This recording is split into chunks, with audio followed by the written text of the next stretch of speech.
Whenever graduates from Mars Hill College from the last half of the 20th century come back to campus, they always ask 3 questions. How's Mr. Sams? How's Coach Hart? And tell me about Dr. Jolley. Well, we have Dr. Jolley right here. And so now we can tell people how you are, Harley. And is it okay for me to say that in this day in August of 2008 that you have celebrated your 88th birthday? Celebrated in Alaska. In Alaska? Yes. So you're still traveling? Oh, I have no intention of it. I told the 2 sons, okay, Alaska for 88, Australia for 90. Great. That worked. That's wonderful. Yeah. You're keeping it going. You set a standard for all of us. It has to go. Yeah. Wonderful. I wanted to ask you, speaking about traveling, obviously everybody knows that your field has been history, and you've been in some exotic places in your lifetime. I wanted to ask you how on earth it was, out of all the places you've been, how did you first find Mars Hill College? By hitchhiking from Knoxville. My mentor in Appalachian State got me a teaching position or a scholarship at University of Tennessee. Right. And he found out there was a job opening in Mars Hill. I see. He said, now Harley, when you go there, make sure you say doctor, doctor, doctor, doctor regularly and all that. And when you get a chance, put in a plug for Appalachian. Well, I rode the bus as far as Asheville. No bus convenience, so I hitchhiked for the interview. You came out. You actually hit. That's wonderful.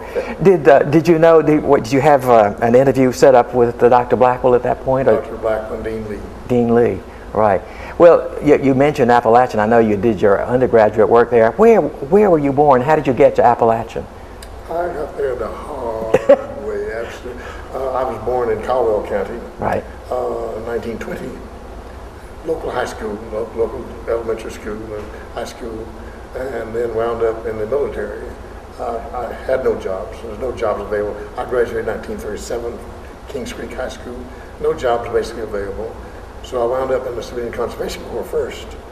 And from that went into the military, wound up in a place called Honolulu, yes, Hawaii, and had about a year plus there when the Japanese visited us in so-called Pearl Harbor. And you were there on that day, and I was there. I had the good fortune to be in a 3-story concrete building. I was in the bottom story. You were very fortunate. I've been fortunate in so many ways all my life, Robert. Yes. And you would have been just barely. You weren't even 20 yet. I was born in 20. That's why you're 21 then, I guess, when it happened. Were there any inklings that you all had that attack was? Nothing. No, nothing. Of course, the higher ups had been doing what they were supposed to do. They'd been warned of the possibility. Right. And what they did, they lined up their ships and the airplanes in such a manner that they could be surrounded and protected as a group against sabotage. Made it very simple for the Japanese to bring down the road. And they did. And they did. And they did. Of course, you were there right in the middle of all that. What was it like to be in the middle of something so catastrophic? Was there chaos, or was there? It was absolute chaos. Every way you turn, the most frightful night in my entire world life for 88 years was that night. We were given riot guns placed out on the perimeter of Hickam Field, the Air Force there, and told to shoot anything that moved. We did. And you did. And you had no way of knowing how many people were there or where they were coming from? If we were being invaded or if the aerial attack was the only thing there, we had no way of knowing. Right. It was a long night, a miserable night, and a frightful night. That's right. When you waked up in the morning the next day, had the attacks happened only at one time? Were they continuing through the night, or had they just? No, there were no attacks at night. They were all daylight. On all daylight. What we were doing out there was the typical frightened boys on the front line, shooting at anything that moved and wondering, did I hit it? Right. And how long after the attack were you actually at Pearl Harbor? I was there about 3 months. Came back as an aerial aviation cadet. That got me out of Honolulu into the States. Had a great time as a cadet. My schools, no problem in the schooling of it, but in flying, acrobatics made me sick or no, so I washed out. Interesting. I mean, miserable, see, Robert, miserable. Miserable. That's, I wasn't by myself. Well, boys like that. Well, yeah, you were just kids, you know, in those days. That's what the Air Force was, you know. Right. So at some point, though, I know that you ended up in Europe. What was the sequence to get you to Europe? I was stationed in Yuma, Arizona, for about a year plus. Very, very boring indeed. And I thought, well, this is not going to get any better. So I applied for service overseas and got Europe. And I got to Europe about 2 weeks after D-Day. So I was about two weeks behind the Patton Army as they moved into Europe. England into France, France into Belgium, back to France, that territory. Quite a world. Thankfully, I had a fairly good command of French, and my high school teacher was a great teacher, so I quite often was a translator. What a juxtaposition from Pearl Harbor, the Japanese, to France. What a beautiful girls. Yes, beautiful girls. Were you there in Europe or in France very long? I was there from 44 through I was there from VE Day. Okay. So actually then when the war was over, you came back to the United States and almost immediately went to college then.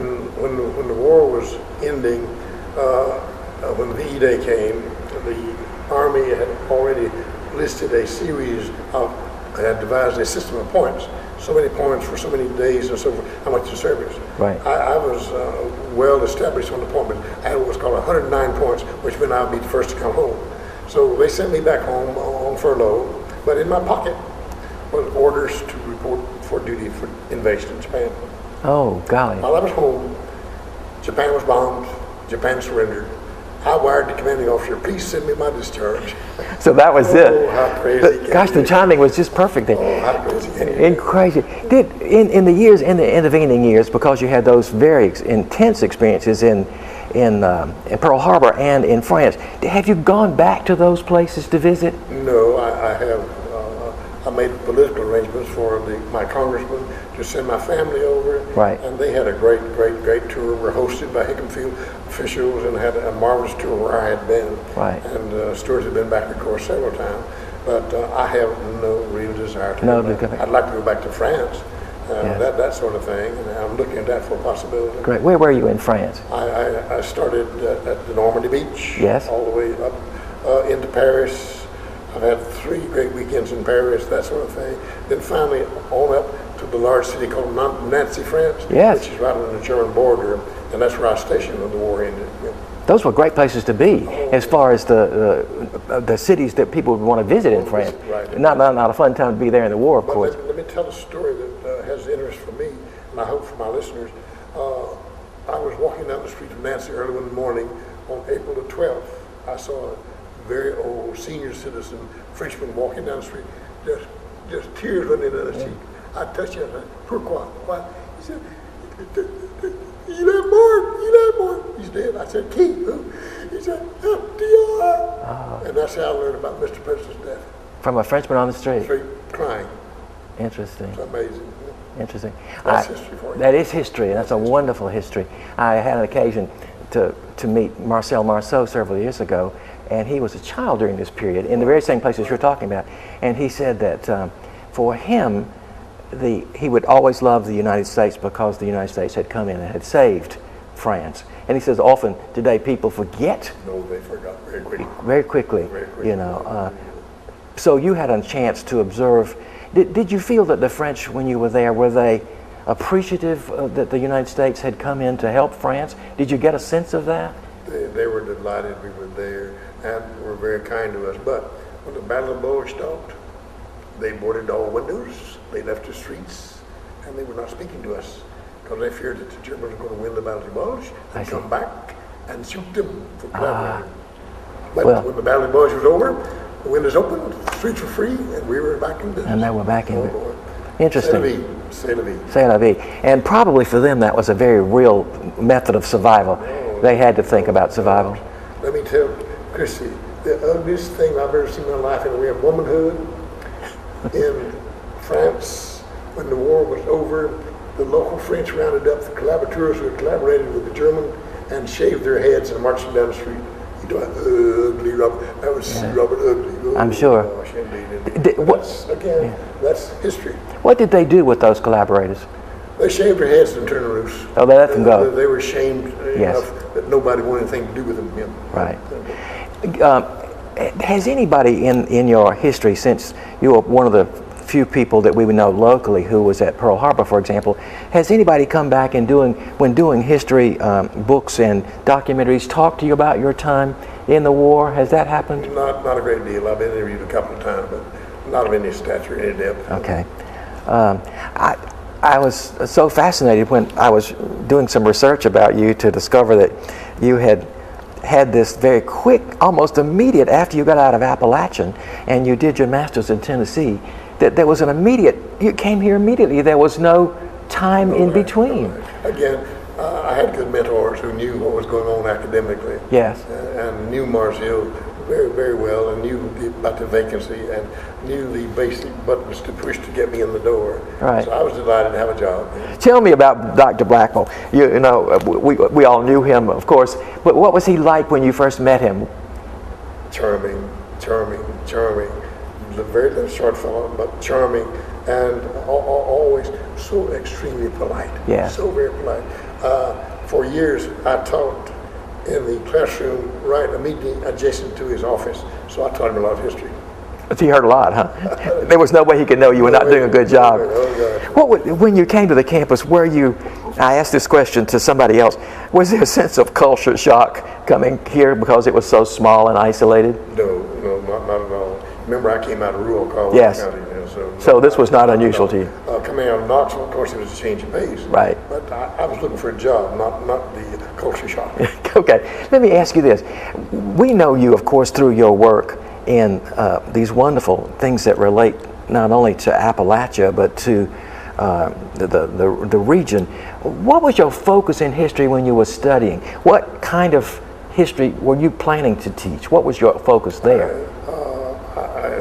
I began at Appalachian as a math major, had a wonderful math teacher, and then entered a class from a former Navy man who just fresh out of the Navy, World War II as I was, and he was an absolutely out of this world outstanding professor.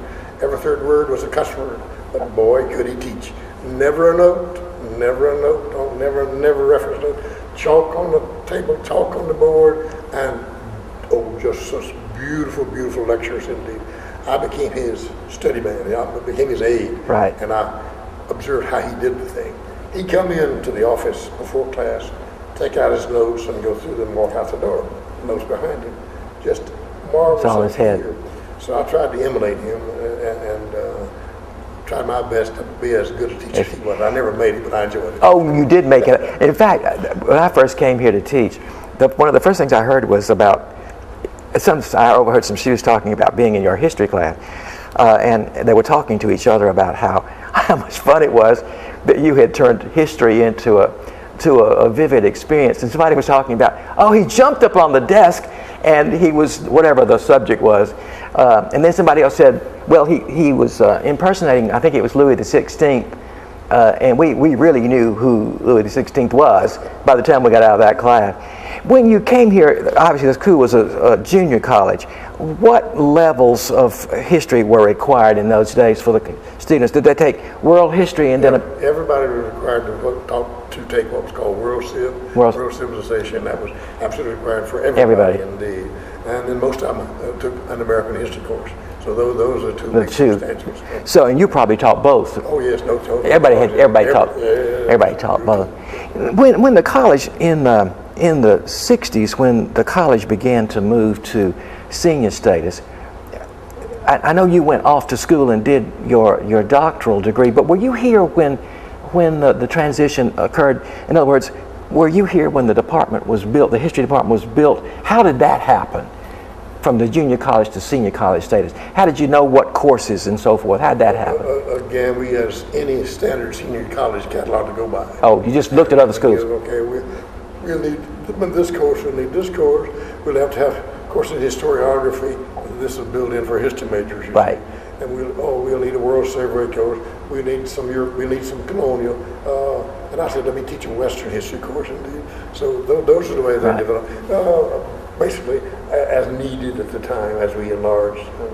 How soon was it after you got the department going that you began to think in terms of courses in Appalachian studies? Was that how soon? That came much later. Much later. That came basically through the formation of the Appalachian Consortium, which I had found. I was going to say, I knew that you had done that. Could we digress for a moment and talk about the consortium? I mean, we're a little bit out of sequence here, but I know the consortium was formed, was in the 70s, wasn't it? The chancellor or president of East Tennessee State was Art DeRozier. Right. Arthur, working with Bill Clemens, president of Appalachian, and Craig Williams, the chancellor, the vice president. And we, Marshall, we sat down and devised a consortium which blossomed and grew and became very, very influential in our region for several years.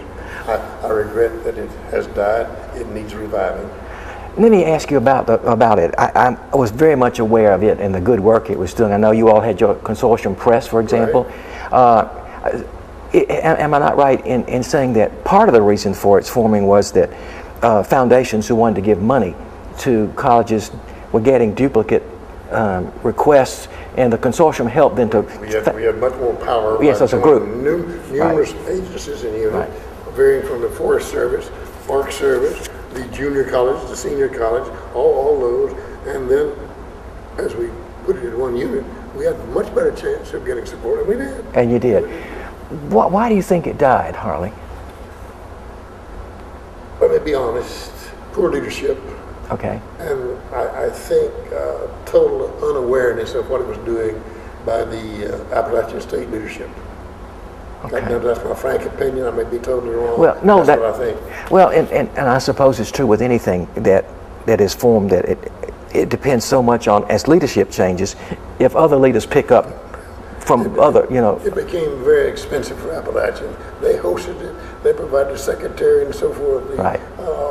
The business side of it. It was expensive, but nevertheless, the overall benefits far overshadowed those expenses. I would think so. And the fact that they were the only state school in it at first, weren't they? Right.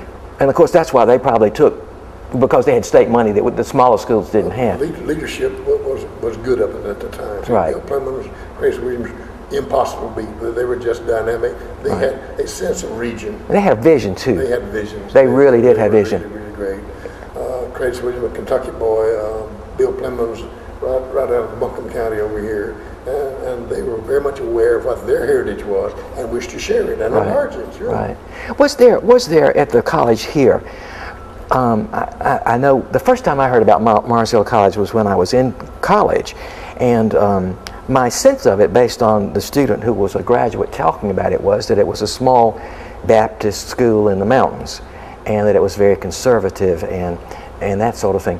And it seemed that the focus was on the Baptist heritage to the exclusion of other possibilities. Am I not correct in saying that the Appalachian Consortium indeed opened up the possibility that the school was looked at for its Appalachian heritage? Much broader. Much broader indeed. And that was one of the benefits of the consortium itself, indeed, yeah. And the ability to meet with other agencies on our campus and share with them, then go to their campus and share there and share our desires, our wishes, our vision, our hopes, our, hey, let's do this together. It made all the difference in the world. I'm sure it did. Is there any move to get it back? I hear underground movements that are very good. I just wish them good luck. How much did Mars Hill contribute to the consortium as far as energy? Mars Hill paid his fees, but his leadership couldn't grow. And that would have been during the era of Dick Hoffman and Dr. Bentley. Right. They were very supportive of it. They were well aware, well supported of it, yeah. and very conscious of what it was they were supporting. Right. Yeah. Well, I hope, like you, that it will come back, because it was it has possibility. An awfully good thing. Particularly when you look at the overall range of what it really was, not the miserable expense for one unit. You know. Right. Right. Let me jump to another subject which relates to all of this. When and how did you first meet Betty Cornett? Appalachian State is a marvelous place for matchmaking, as most colleges are. I came to Appalachian State fresh out of the military in 1945, September 1945. Right. I enrolled as enrollee, top enrollee, the last enrollee, number 500, and now they have something like 16,000. Can't just imagine that. But anyway, it was Appalachian State Teachers College. Appalachian State Teachers College at that time, and it was being flooded by the. As I came, right behind me came a whole flood of GIs eager to get an education. Yeah. It was quite a place to be. And the second semester, there enrolled a young lady who had left Marcy up because she got sick here and went home up to West Jefferson, North Carolina, and decided she'd go back to school and attended. She's a music major, and Appalachia had a good music department, so she came to Appalachia. We both had a mutual friend. A friend who was a neighbor to me and wound up as a missionary up in Ashe County. And that friend told Betty about some boy named Harley Jolley, and to watch out for him. In the evenings after class and so forth, we'd all go to the local gymnasium and chat and all that territory, and we began chatting.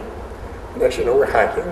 Next thing you know, we're chatting about various friends. Next thing you know, well, we're riding bicycle together. Next thing you know, it's Christmas time. Oh, good, that's good. And that started off. And that did it. Yeah. So you were already married then when you came here, or had No. I left Appalachia. Betty was 1 year behind me. Got it. I graduated in 1948. She graduated in 1949. In 1949, I left. I was in the University of Tennessee for a master's degree. Right. And in the fall of 49, I graduated there with an MA and came here as a new rookie teacher. And amazing. And then she got a job teaching in Winston-Salem. And I told her where I was and what I was doing and so forth, and teased her about this being her old hometown country. And finally, on December 1949, as you remember, 'tis the season to be jolly. And I asked her if she'd be jolly. I said, yes, she knew. So we got married on Christmas Eve. You did? On Christmas Eve. Did you ever chafe that you had to get two gifts? No problem. No problem. We both enjoyed the fact Christmas. This is double. Double. How long after you were married now did the boys come along?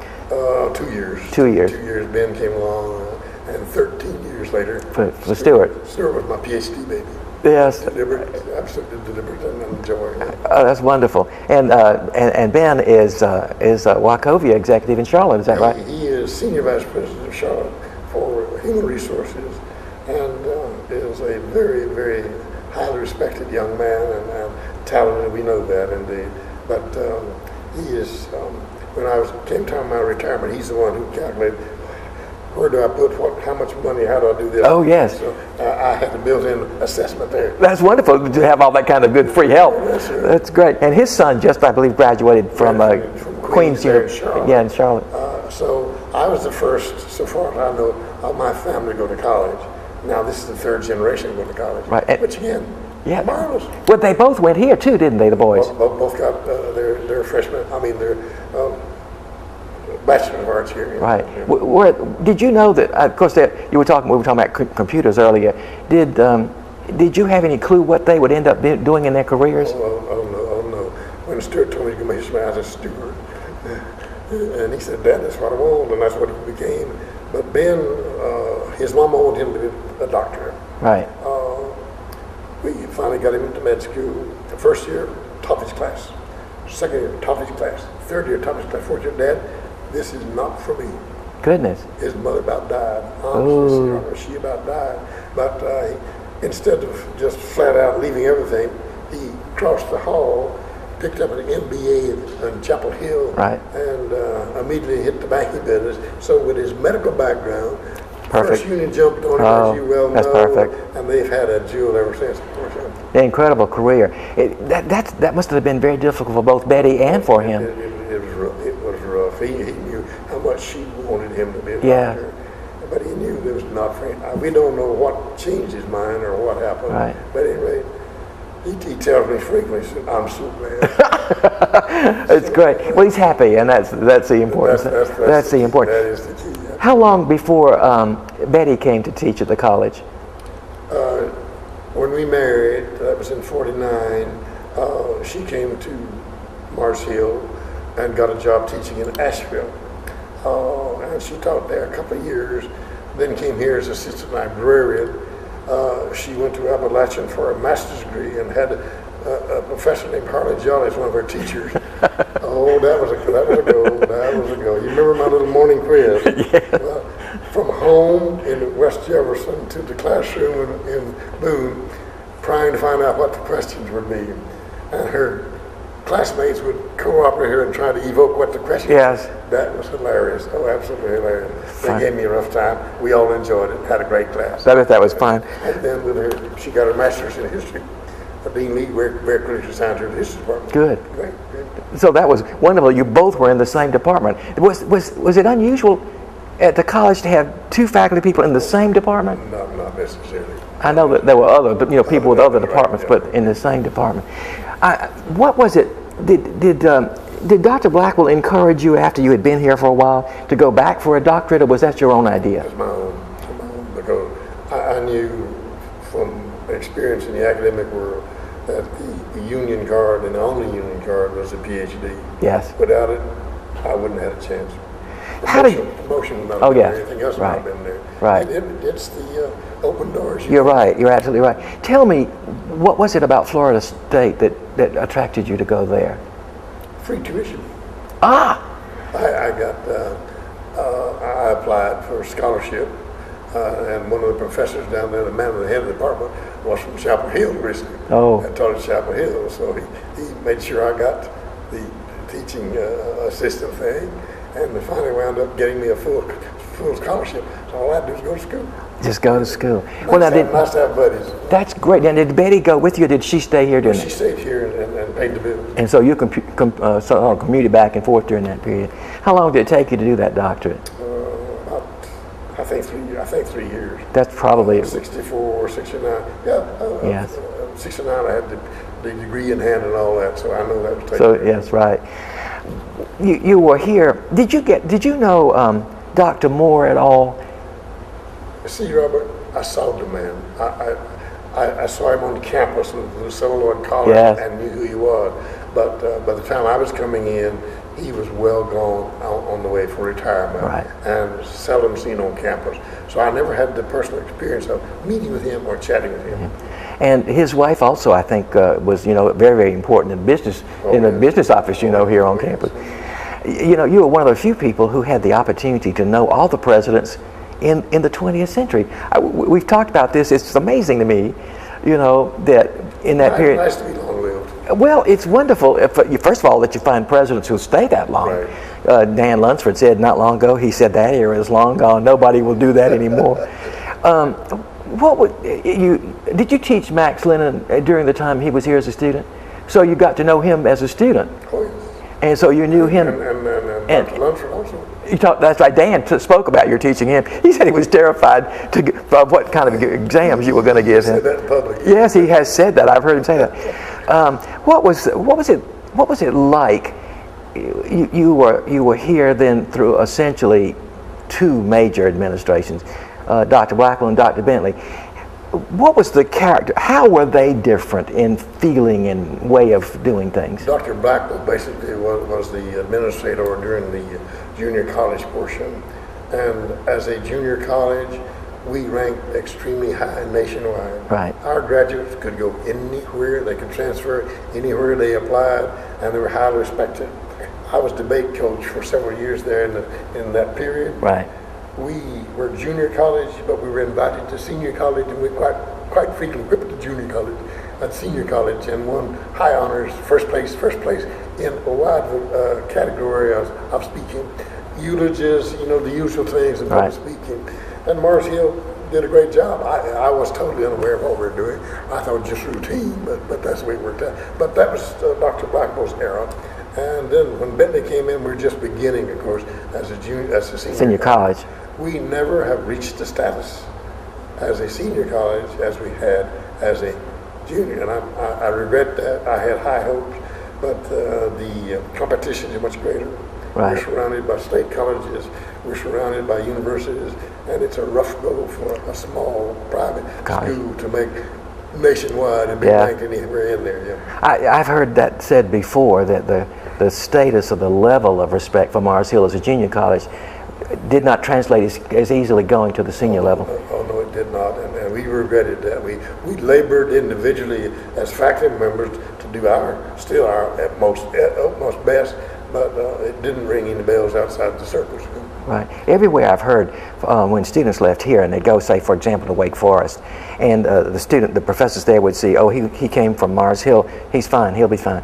And they were given a sort of a pass to know that they were not having to work as hard maybe as somebody else because they already had a really fine education. They came to us willing and able, and we sent them out even more willing and more able. Right. Let me ask you, you mentioned the debate. One of the things that's been fascinating to me in studying Mars Hill College's history is in 1891, 90, 91, 92, John White and Thomas Huffam, who were the leaders and movers and shakers in that day, formed the first literary societies here, and they based them on the societies at Wake Forest because they had been at Wake Forest. And of course, when you first came here, those societies were going strong. What happened to them that they went away? What happened? See, Robert, one of the greatest losses from Mars Hill College was the loss of those societies. They were dynamic, they were influential, they were builders of character, but for whatever reason they died, they were dropped, and I've regretted it, deeply regretted it ever since. Because I watched the students in there, I watched their performance, I watched what a variety of experiences they had in the literary world. Right. But there's nothing, we have nothing on campus, Nothing to equate to. None of the fraternities, sororities come anywhere close to doing what that society did. Yeah? Right. And they were dynamic, and they were absolutely influential all the way up. I gathered that, and you and I talked earlier when I was doing research on treasures about the debate teams, and how John Huff was one of your prize debaters. I told him that later on. He was pleased to know that you had regarded him in that way. Was the debate team, it was not a part of the academic program, was it? They were like extracurricular things. Extracurricular. And did they come through the societies? Was that how that happened, or? These societies were the opportunities to do the debating. You know, okay. Worked very well. But as a junior college, we should not even been invited, to the senior level. But the first year, we won enough that he kept inviting us back, and I was very well pleased. But what amazed me was how many categories we wound up with first place. Again, I said, I was too dumb to realize, hey, this is not usual. How did you get interested? I mean, you have to learn to be a great debate coach. You got to know something. How did you learn all that? Well, basically, I'm a newsman, as you well know, sir. I'm interested in what's going on in the world, and following the news, you have to be aware. Hey, this, and that. My first public speeching was done in Sunday school class up at Appalachian State. Right. And my last is going to be right here, I think. Oh my! I always enjoy when you get up and do scriptures in church on Sunday, because I know we can hear for one thing, and also there's going to be some aliveness in those scriptures. That's a great tradition, the debate tradition, and you're right. There's not something that has not endured, and nor is there any seeming interest in it. Which is a loss. Well, I thought about it as I was thinking about it earlier, that maybe what killed it off was going to the senior college, but maybe what really killed it off was automobiles, because people didn't stay here on the weekends, to have those Friday evening things. That's right. They left. That went away. We were talking earlier about the Jolley family being in exotic places under unusual circumstances. I remember in 1989, the campus was horrified to learn that your wife and Jim Lindbergh and that group of Mars Hill people were in Tiananmen Square. Yes. When we were looking on the news and seeing this tank, and this young man, was standing in front of it. Mars Hill right in the middle of it. Right in the middle of it. Tell me about that. When did you first hear about that problem? Again, this was on the TV, as you remember. Yes. So that was standard. And we were trying to find out where in the world, where's Betty? We couldn't find out anything. Right. And finally it wound up that Stewart connected somebody with the State Department, and they told him where she was, that she was safe. And next thing I know, she's flying to Asheville, returning home. Thank goodness. Goodness. So she was able then, they were able to get those folks out very quickly. And when she got to Asheville in the airport, the first thing she did, reach over and kiss the ground, home. Like the Pope. Right. Like the Pope. Absolutely. Well, I remember being so relieved. Everybody was so upset here, not knowing what sort of response the Chinese might have, you know. It could go any way. Anyway, I was telling you, watching the Olympic Games right now in Tiananmen, you know, seeing Tiananmen Square again, it's a whole different thing, isn't it? Different world. It's a very, very different world. We haven't talked about your writing, and I'm not going to talk about that a great deal because there's another interview planned for you to talk about your writing. How soon in your work as a teacher did you realize that you wanted to be a writer as well? That came later. As you remember, as a college teacher, you had 9 months of employment and Right. 3 months, Lord help you. Lord help you didn't pay your bills. So I read in the U.S. News, World Report 1958, that the National Park Service is looking for historians. So I applied to the National Park Service and wound up as an employee, as seasonal ranger for the British Parkway. Wound up in Virginia, up in Waynesboro, Virginia, a station, a place called Humpback Rocks, milepost, good gosh, 5.8 on the Parkway. Had a marvelous, marvelous summer. And then each summer I went back to the Parkway. And more, I wanted to go to school, finish my education.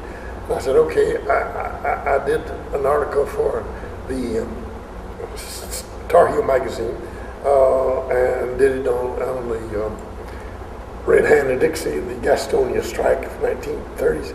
And I said, I'll do that for my dissertation. They said, don't look that bore everybody to do the Parkway. So I decided to do the Parkway as a dissertation, and that's where I began. And that's where it began. Oh, yeah. What a wonderful way to be led into it. Right. You were right there. Right there, and had, entree to places I don't think the average writer had entree to. Absolutely. How long were you doing the ranger service? How many years did you do that? 25 years. 25? My And goodness. see, Robert, some of the most enjoyable times of my life. I'm sure. I miss the classroom, you can well read. Right. But I miss even more those campfire services. And see, here's the campfire, and those eyes are lighting up, and oh, what a feeling. Yes. What a feeling. I miss Right. that. I'm sure. I miss that. You were talking to me the other day about the Parkway and the fact that it didn't finish, it didn't end. It was to go on farther south than it did. Is there any plan afoot to take it where it was supposed to be done in the 1930s? Will that ever happen? The idea when Senator Byrd and others spoke to FDR about the possibility, he said, from Virginia into North Carolina is great, but why not begin up in Vermont and run all the way to Georgia? It never got off the ground. No, okay. In the 1960s, proposal to run it extended into Georgia, and all sorts of preparation were made for it, environmental impact studies, master plan studies, all this, and for 20 years it hung fire, and Georgia more and more flatly refused to approve it. In the end, it was rejected. So because of Georgia was the one. Georgia was the... What was their reasoning for not wanting it to continue? That's what I'm researching right now. I'm adding 3 new chapters to my Parkway story. One of them is the issue of tolls. Right. 8 times Uncle Sam has tried to levy tolls at the Parkway. That'd be a good chapter. One about the 20-year struggle, 12-year struggle for route around grandfather, Right. which wound up in Lincoln Valley. Yes, oh yes. Marvelous.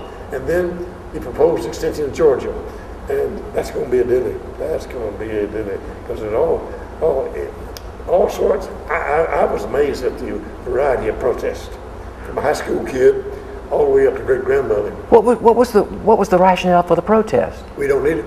Oh, I-75 is in process of coming through Georgia, leveling everything, as you well believe.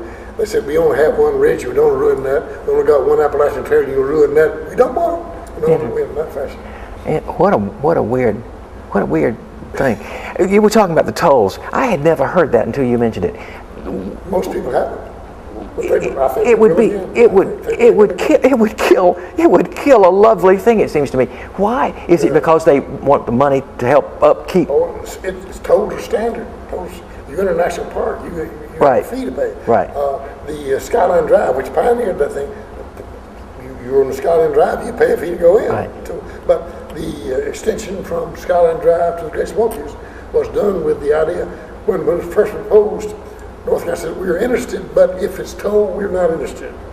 It was arranged through the federal government that we have a program whereby we can do the extension and make the parkway without being tolled, provided if the states will buy the land, Virginia and North Carolina will buy the land, donate it to federal government will take over, construct the highway and maintain it. So we'll do it. And somewhere, I'm not sure it was ever legalized but more than a handshake. So 8 times plus, Uncle Sam has decided we'll put toll on the parkway. Will it ever happen? It'll come up against here. I think in the end the solution is going to be this, that those with license tag from Virginia and North Carolina will be toll free. Other tolls will. That's what I think will eventually happen. Would that be an acceptable compromise to that problem, you think? But it's going to cost a fortune, because then you'll have to have toll booths. It's ridiculous, Robert, to have 649 miles of road and every little junction have a toll booth. Yes. That's. I think they had 21 stations designed. But good. You won't believe this. They had stations put up, had men in uniform at the door ready to take fees. North Carolina said don't. And we're successful. Goodness gracious me. I'm trying to tell that story. Well, good. I'm so excited that you're going to do an update of your book called The Blue Ridge Parkway, which is the sort of classic standard book for the whole parkway. There'll be another lecture, an interview talking about that book. Let me ask you. You mentioned it a while ago, the Civilian Conservation Corps, and you were a part of that in the late 30s. Tell me about you. How did you get into the CCC? How did that work? It was part of Uncle Sam's relief program. Each state had relief agencies, and the relief agency, when FDR put up the program, says, okay, I want relief agencies to do recruiting for me. I want Army to take over and uniform the boys, feed them, discipline, and so forth. And I want the Interior Department and the Agriculture Department to provide jobs. That was the setup in DC. Right. And each state then was allotted a number of enrollees based upon the total population for the state. And each relief agency said, okay, we have X number, we have a quota. Each county would assign a quota. See? And you could apply, or somebody could recommend you. I think somebody recommended me, and I would accept it, and wound up putting a camp, a soil conservation camp in Lexington, North Carolina. And out there planting pines by the hundreds of thousands. Oh, I know. I remember as a child seeing rows and rows of pines, and there'd be a sign out there that said, prepared by the CCC. Right. Did you have to be a certain age to be in there? I think 18 to begin with, the final reduced to 17. Okay. So this clearly was a work projects thing by the government to help keep people. It was designed as a relief program. As a relief program. It was also designed to do two things: help the land, right. help the man. Yes. Great, it did both. And your new book, we'll talk about that new book another time later, is wonderful about the CCC. I was so pleased you did that, because I'm one who grew up knowing about it, but there's so many people in the current generation who never even heard of that. We had a camp up here, as you know. Right here. Right here. A camp, first of all, for young enrollees. And when Hoover was president, you remember when the veteran of World War I made a march on Washington asking for early payment of something due them, and Hoover sick to MacArthur and patting on them and drove them out of Washington. Well, Mr. FDR says, fellas, I'll establish camps for you. And you better believe he established those camps. So we had, first of all, a junior camp, and they named their camp in honor of the slave here on campus, Camp Joe. Camp Joe. Where was it physically here in town? Do you know where the Emeritus daycare center is? Yes.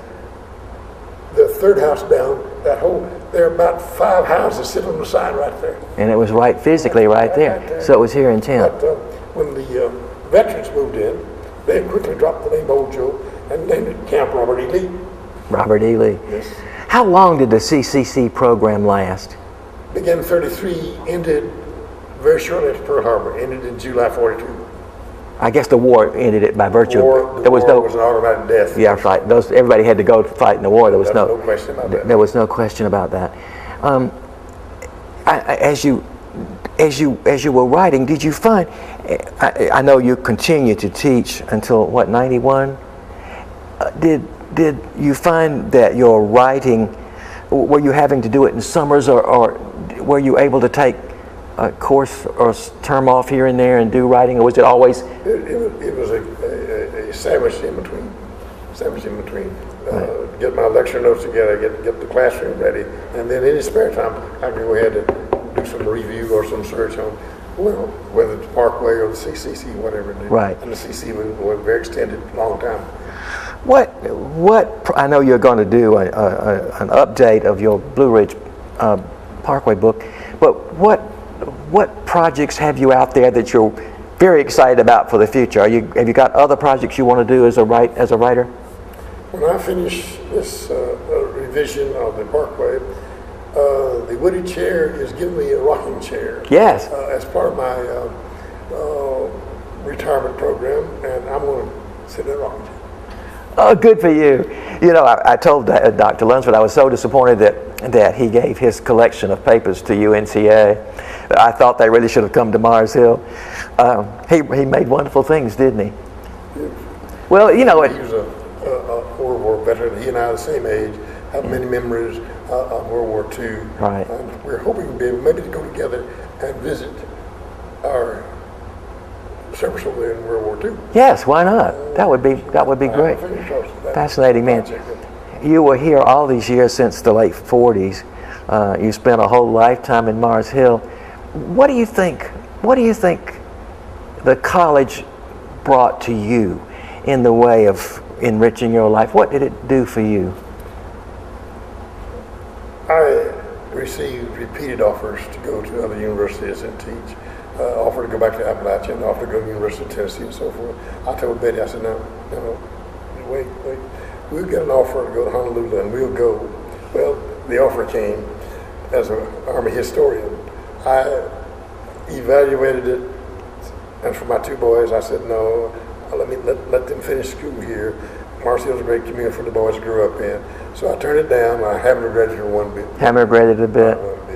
It was a great place to bring up families. I've heard that. As you know, I could have gone anywhere I wanted to, basically. But my two boys, they got good community relationships and good education here. Yeah. And Stuart is still here. Oh yes, he's still and here. Probably won't leave. Well, I have no intention. I think that's great. If it brought that to you, what do you think is your legacy to the college? I suspect stories about standing on top of tables. You've heard that a lot too, haven't you? I've heard that. There were, when people talk about you, they always talk about, in the most charming and gentle way, they always talk about upbeatness, you know, that you were a person who was positive and energetic and made them think, particularly students, made them think and made them look at things in a different way. How would you assess yourself as a teacher? You said you had a mentor. How did you take what he gave you and turn it into something that was totally yours? I think it all comes back to that mentor. It's such a dynamic personality and so forceful and so able and so dynamic. Just to be able to follow in his footsteps, what was a joy for me, but to realize, hey, your mentor, bless his heart, driving home from a basketball game, skidded on ice, and is now dead. Now what do? Perpetuate his memory by improving on his teaching. And that's what you did. And when students come back to visit you and to talk to you, what are the kinds of things they say? Do you remember? Do you remember? Do you remember? Yeah. And then mostly, I'm sure you do remember, don't you? I've been blessed in so many ways. But many of my students became famous in their own right, you know,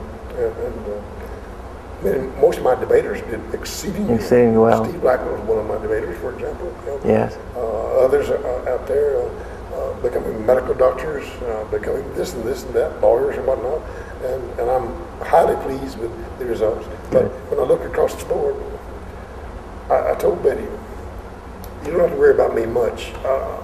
I have to be aware of what I do wherever I am, because wherever I am, Mars Hill students are there too. She stepped off the airplane in Shannon, Ireland. Miss Jolley, what are you doing here? So I have to behave. So you're international. The Jolleys are international. Betty was also an incredible human being, and I enjoyed her very, very much. Let me ask you one final question. People talk about it, and nobody seems to have come up with an answer that's definitive.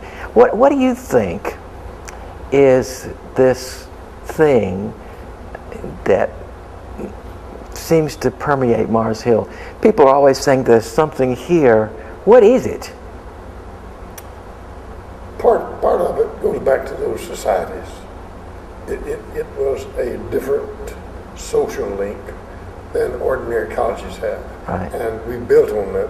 Part of it goes back to the fact that our faculty as a rule were very conscious of their role as faculty, and were very conscious there's those students in that seat out there who paid their bill, and we had therefore to be conscious of doing a first-class job. Right. And we have, I think if you check back over the years, we've done a pretty good job of first-class job.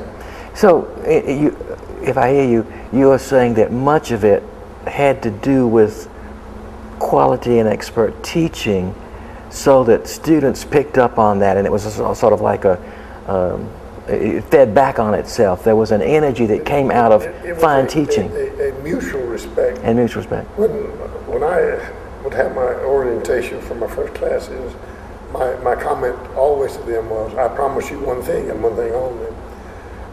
When I come to you, I will come with my best, or otherwise I won't come.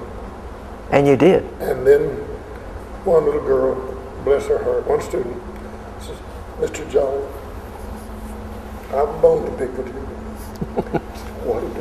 What kind of, she said, you may not be aware, but I am, that you wink at her, but you don't wink at me.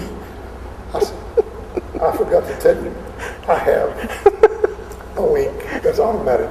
So I never have any control of it. So that's the way it is. That's the way it is. What a fun way to end, Harley. Thank you so much. It was a great pleasure. Thank you, sir. Thank you.